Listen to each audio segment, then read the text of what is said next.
My husband got upset when he saw the remittance to my mom was only $670. Look at your mom's account, I told him plainly.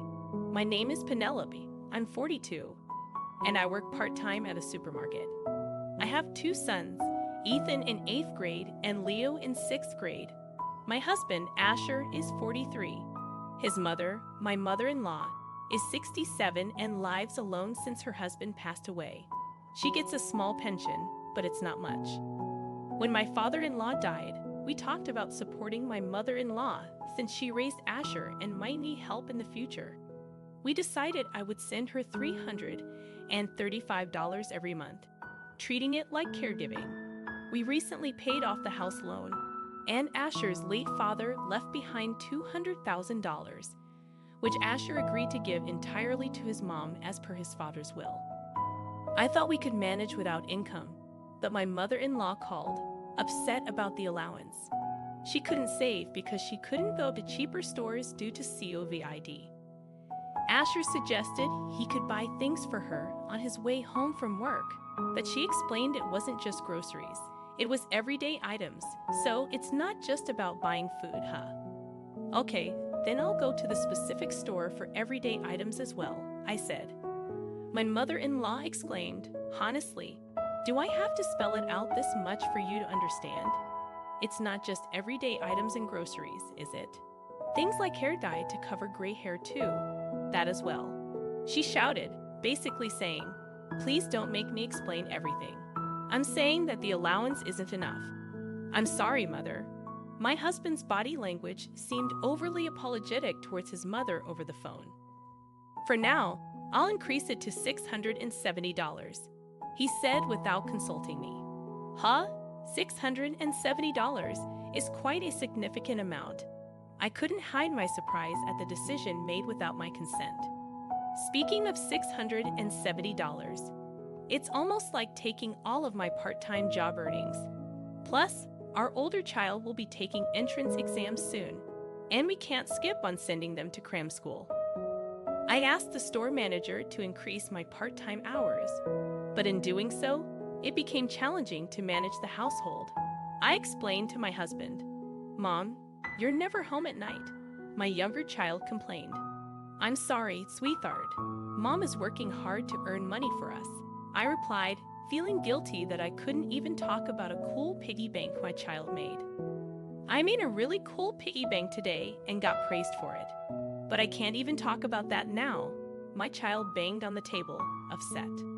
I'm sorry, I'll buy the toy you wanted for your birthday, so I'll work hard for that, I reassured my child. At that moment, my husband walked by, saying, just be patient with the toy. Grandma is making even more sacrifices and going through tough times. Your mother isn't working for the sake of your toys, she's working for your grandmother. His words left me confused. Strangely, our younger child remained and patted my shoulder. Mom, you're doing your best. I can't wait for the toy, so don't worry, my child comforted me. However, that wavering feeling was once again compounded by my mother-in-law. Have you received the envelope? She asked, her voice trembling. Yes, I replied, sensing what she meant. Today, I received an envelope from her. When I opened it, it contained a copy of a bank statement. I immediately looked at the remaining balance. Huh, $6? It's already less than $10, I said unintentionally. My mother-in-law seemed to understand that I had seen the contents of the envelope, and her voice quivered with tears.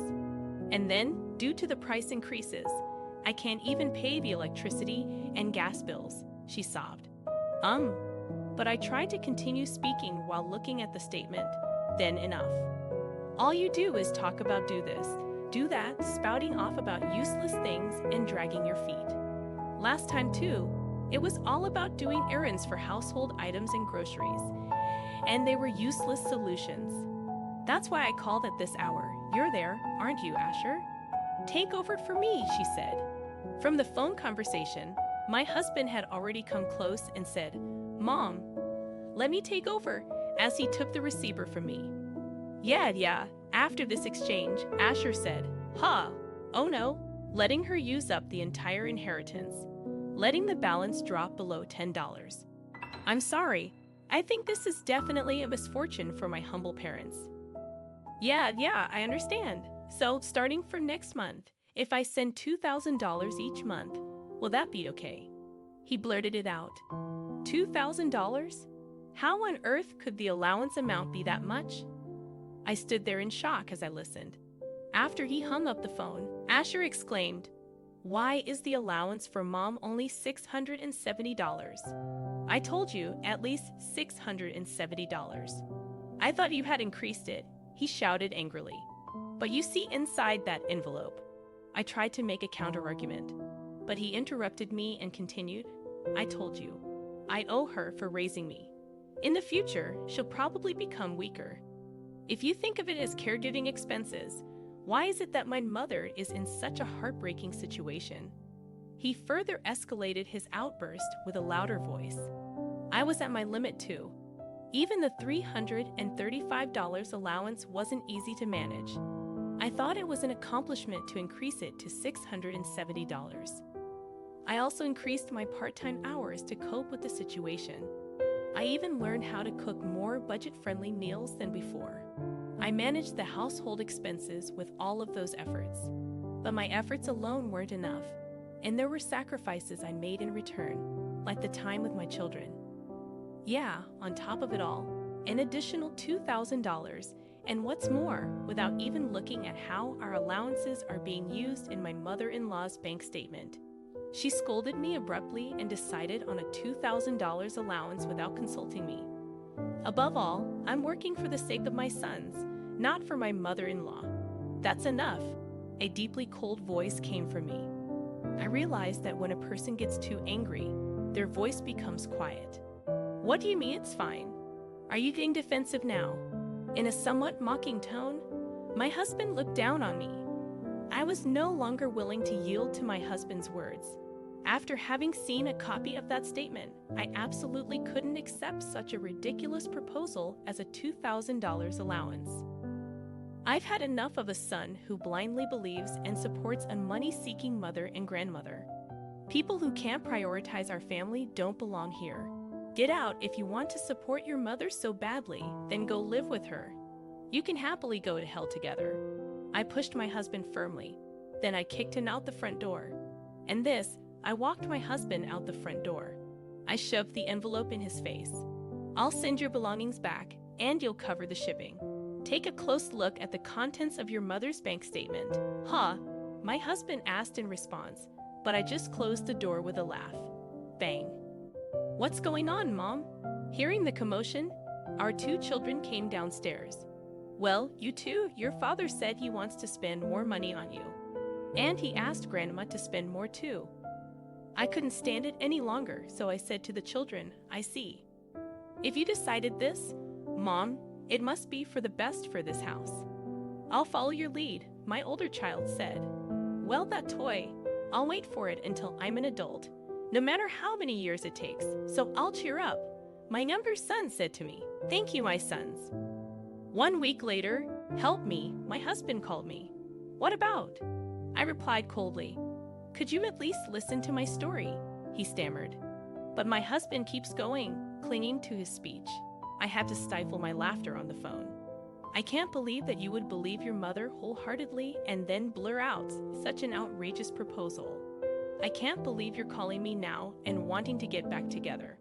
You really have no idea how praising you are, huh? That's just how you are. You're the type who, in moments like this, says huh and questions everything, oblivious to your own indecisiveness. You casually involve others. When pointed out, you react as if it's unexpected. Well, but I suppose it wouldn't hurt to have one final conversation. I want to deliver those last words in person. It's important for the children, and closure matters. I have agreed to meet with my husband in this house. Oh, and make sure to bring all of your mother's credit card statements." Okay, at that moment, my husband and mother-in-law arrived, their lives in disarray. I'm sure I thought this was going to be an absolute bust. "If you just calmed down and looked at the statement, you'd have figured it out," I said. "You insulted me outright and ended up believing your mother, didn't you?" I responded nonchalantly. "So, Can you show me the statement?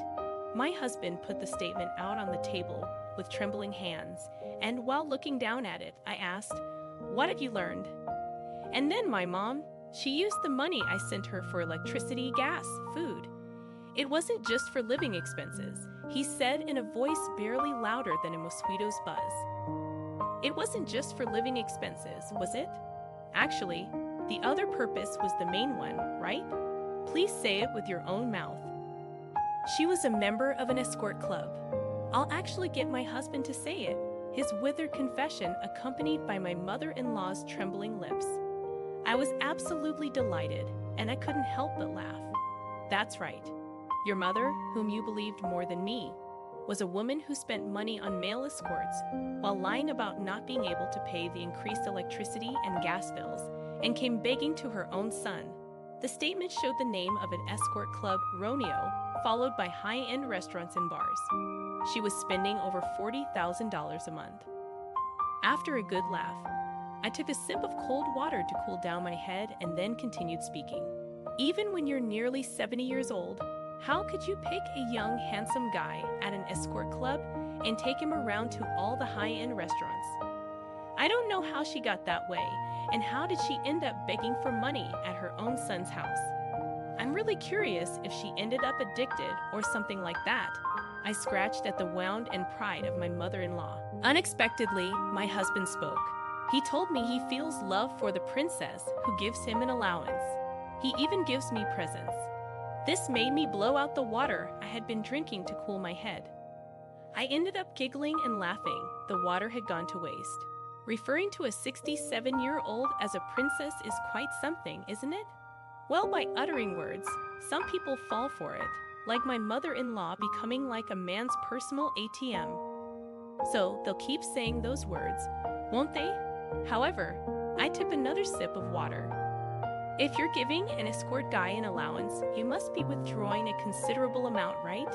It wasn't my mother-in-law who visibly shuddered, The voice that uttered this was indeed my husband's. I placed a piece of paper on the table. It was a business card with a handwritten message. It was fun meeting you today. I love you. Please request me again. My husband stared at the business card on the table. I didn't expect to be kicked out of the house all of a sudden. I didn't even tidy up my own room, did I? I found your stuff while I was cleaning up your things. Even the strange money deductions. It all makes sense now, he said. Yes, that's right. So it's not just my fault. My mother-in-law shouted in a loud voice. There was a glass of lemonade in front of her, but she hadn't touched it at all. It might be expected since she had been continuously blamed. However, as the target of blame shifted, she attempted an unexpected turnaround. What? My husband's voice trembled as he reacted to this blow.